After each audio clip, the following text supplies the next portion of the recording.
ఏక్ నిరంజన్ మీ మెమరీలో what does it hold అన్న అప్పుడు మీకు అప్పుడు చేస్తున్నప్పుడు?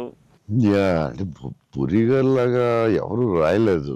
నేను బుజ్జిగాడు నాకు ఆయన చెప్పినప్పుడు క్యారెక్టర్ నాకు పిచ్చెక్కిపోయింది. నాకు టెన్షన్ వచ్చిందంటే ఇది ఎలా చేయాలరా బాబు, నేను ఎప్పుడు చేయలేదు ఇలాగా. కాకపోతే ఈ రాసిన విధానం నేను మర్చిపోయి, నేను బుజ్జిగాడు ఎవరితో మాట్లాడినా బుజ్జిగాడు క్యారెక్టర్ గురించి మాట్లాడుతూ ఉండేవాడిని మర్చిపోయి.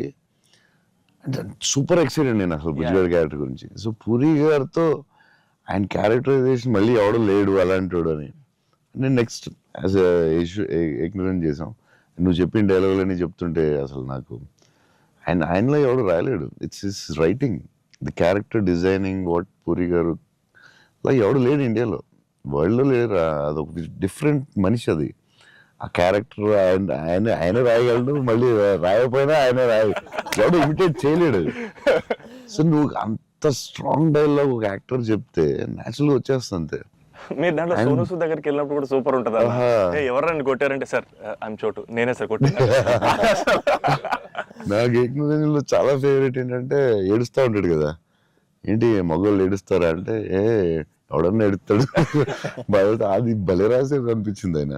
అది నువ్వు అన్న డైలాగ్ లైక్ విలన్ డైలాగ్స్ కూడా చాలా బాగుంటాయి ఆ సినిమా. దాన్ని దబాంగ్ ఆటలో కూడా పెట్టారు నిరంజన్ డైలాగ్స్ తీసుకెళ్ళి.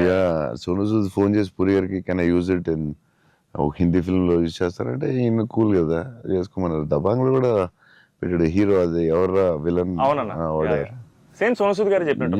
సేమ్ సోను సూద్ ఆయన ఫోన్ చేసి అడిగి పెట్టాడు. ఓ సూపర్ సూపర్. ఆయనలో ఎవడు రాయలేడు అంతే, ఇంకంతే.